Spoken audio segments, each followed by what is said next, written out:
बेटी ने शादी करके अपने ससुराल निकल गई।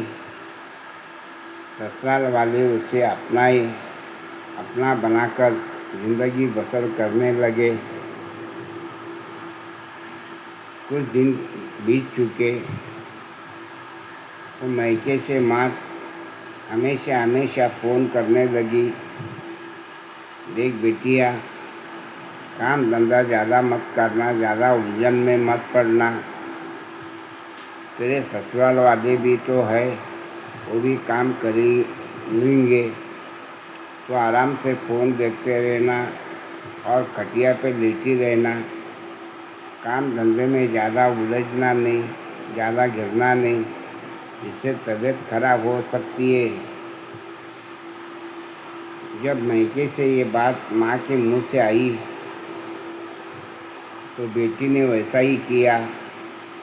सुबह से लेकर शाम तक फ़ोन देखने का, बिस्तर पकड़ के बैठना और कोई काम धंधा नहीं करना, झाड़ू पोछा घर पोछा बिल्कुल नहीं करना, सब सास और ननद करने लगे।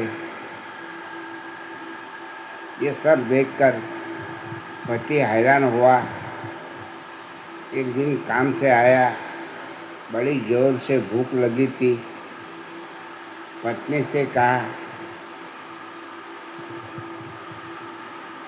वो फ़ोन छोड़ो, मुझे खाना बना दो, जल्दी खाना बना के परस दो, भूख जो बड़ी ज़ोर से लगी है। पति का कहा उसने नहीं माना, अपने फ़ोन में मग्न हो गई।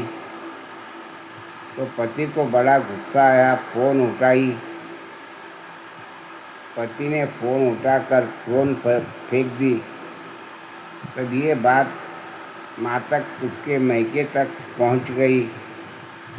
तो मायके वाले आए और अपने बेटी को ले गए। ले जाने के बाद 6-7 महीने तक पति के घर वाले भी उसको बुलाने नहीं गए।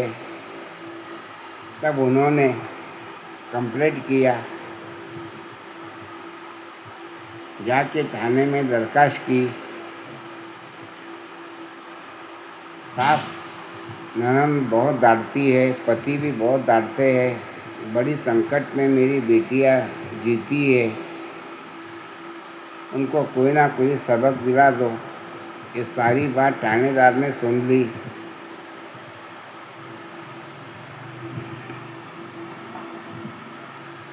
सारी बात थानेदार ने सुन ली और पति से कहने लगा। पतियों ने और ननद ने, सास ने सारी बात थानेदार के सामने सच बताई। तब थानेदार कहने लगा उसके बेटी के माँ को, क्यों उनके हंसी खुशी संसार में उंगली अड़ा करती है। अगर तू इस उम्र में बेटी कर खाने के वजह उसके संसार में उंगली अड़ा करेगी तो बेटी चढ़ बैठेगी, उसका संसार नहीं निभेगा और बीच रास्ते में उसका संसार टूट जाएगा। ऐसी बातें कभी नहीं करना चाहिए। ये कहकर थानेदार ने उसके माँ बाप को बहुत धमकाया, डराया और बेटिया को ससुराल भेज दिया। फिर उसके समझ आया, बहू के समझ में पूरी तरह से आया। माँ के कहने पर ये सब कुछ हुआ। अगर माँ ना कहती, मुझे चढ़ा ना लेती तो मैं चढ़ के ना बैठती और मेरा संसार बेकार नहीं हो जाता। ये बात उसके समझ आ गई।